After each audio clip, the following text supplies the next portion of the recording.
Presenter dan pelawak Tukul Arwana mengalami pendarahan otak. Ia mendapat perawatan intensif di Rumah Sakit Pusat Otak Nasional, RS PON, Cawang.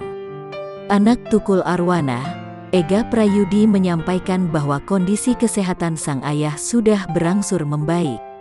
Hal itu ia dapatkan dari orang yang menemani Tukul di rumah sakit. Kondisi ayah masih alhamdulillah normal, kata Ega Prayudi ketika ditemui di RS PON, Kamis sore.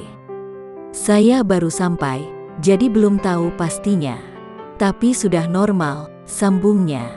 Ega mengaku manajer Tukul menyampaikan kepadanya bahwa sang ayah memang menderita pecah pendarahan di otak atau kepala. Ega pun meminta doa kepada masyarakat Indonesia khususnya penggemar Tukul Arwana agar kondisinya membaik dan bisa sembuh.